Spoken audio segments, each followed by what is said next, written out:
Important, very important গোল setting. তো আপোনালোকে গোল setting কৰিছেনে? তো মই এইবিলাক কথা তেতিয়ালৈকে গমেই পোৱা নাছিলোঁ যেতিয়ালৈকে মোৰ এজন ক্ল'জ ফ্ৰেণ্ডক লগ পোৱা নাছিলোঁ। তো আজিৰ পৰা প্ৰায় 2 বছৰ আগৰ কথা। তাক বহুত দিনৰ মূৰত লগ পালোঁ, লগ পাই দুইটাই কথা বতৰা হ'ল। তো কথা বতৰা হওঁতে মই তাক কৈছোঁ যে মই জীৱনত তেনেকুৱা একো কৰিব পৰা নাই।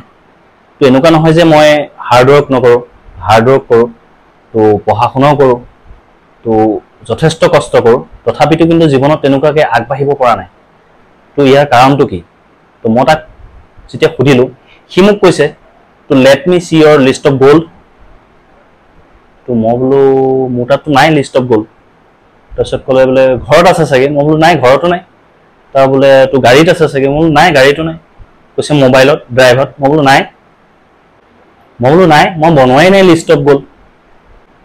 তেতিয়া সি মোক ক'লে যে শুন, তেতিয়াহ'লে তোৰ যদি কোনো লিষ্ট অফ গ'ল নাই, তো মই তোৰ বেংক বেলেঞ্চ আইডিয়া কৰি পেলাই ক'ব পাৰিম। বিল' 1 লাখ, তোৰ প্ৰপাৰ্টিটো বিল' 10 লাখ, তাত থাকি বেছি একো নাই তোৰ। আৰু কথাটো সত্য কথা। তেতিয়া মোৰ মাথাত লাগিছিলে। তেতিয়া মই তাক সুধিছিলোঁ, কি লিষ্ট অফ গ'ল বনালে কি লাইফ চেঞ্জ হ'ব নেকি? কিবা মই আগবাঢ়িব পাৰিম নেকি? তেতিয়া সি মোক কৈছিলে drastically 70%, 50%, at least 40% life can be change if you have list of goal. For an example, আপুনি শদিয়া ষ্টেচনত গৈ পেলাই কওক যে মোক এটা টিকেট দিয়ক। তো তেতিয়া আপোনাক সুধিব যে ক'লৈ দিম টিকেট? তো আপুনি ক'ব ক'ৰবালৈ দিলেই হ'ল। তো আপোনাক ক'লৈকো টিকেট নিদিয়ে। আৰু আপুনি ক'তো গৈও নাপায়। যদি আপুনি শদিয়াৰ পৰা ধুবুৰীলৈ আহে, তো তেতিয়াহ'লে অনলি 800 কিলোমিটাৰ ৰান। তো এটা নিৰ্দিষ্টতা আছে যে এইটো ট্ৰেইনৰ নম্বৰ, ইমান নম্বৰ প্লেটফৰ্মত ট্ৰেইন লাগিব, তো ফাৰ্ষ্ট ক্লাছত যাম, ছেকেণ্ড ক্লাছত যাম, শ্লিপাৰ ক্লাছত যাম, এটা নিৰ্দিষ্টতা আছে। বাট মাত্ৰ 800 কিলোমিটাৰ জাৰ্ণিৰ কাৰণে। But life is a big journey. যদি আপোনাৰ লাইফত কোনো নিৰ্দিষ্টতা নাথাকে, তো আপুনি ক'তো গৈ উপস্থিত হ'ব নোৱাৰে জীৱনত। ছেম কাহানী হয় জীৱনৰ লগতো। যদি আপুনি এটা 10 লাখ টকাৰ ঘৰো বনায় ন, বহুত স্পেচিফিক হয়। 2-3 মাহৰ আগৰ পৰা তাক আপুনি কেনেকৈ বনাব, বেডৰুম ক'ত হ'ব, ড্ৰয়িং ৰুম ক'ত হ'ব, কিটচেন ক'ত হ'ব, পূজাৰ ৰুম ক'ত হ'ব, 2-3 মাহ এটা ৱৰ্কআউট প্ৰচেছ হয়। বাট ঘৰতকৈ আপোনাৰ লাইফৰ ডিজাইনিং থকাটো বহুত বেছি ইম্পৰ্টেণ্ট।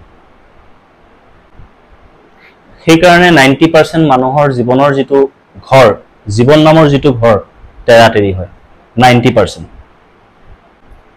আৰু আপোনাৰ ঘৰ হ'লেও তেনেকুৱাই বনিব, উইদাউট আৰ্কিটেকচাৰ, তেৰাতেৰি।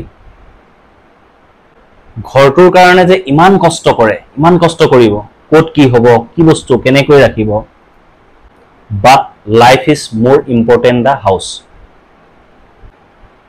আৰ্কিটেকচাৰ যদি নাথাকে, গ'ল ছেটিং যদি নাথাকে, তো আপোনাৰ আৰ্নিং ক'ৰ পৰা থাকিব?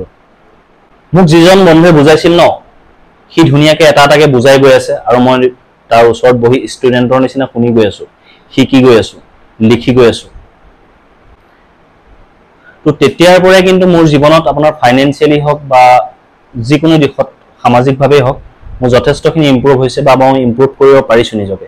কাৰণ মই যেতিয়াই কিবা এটা সফলতা পাওঁ বা যেতিয়াই মই কিবা এটা সফলতা অৰ্জন কৰোঁ ন, তো তেতিয়াই মই চেলেঞ্জিং চিটুৱেশ্যন এডপ্ট কৰি লওঁ।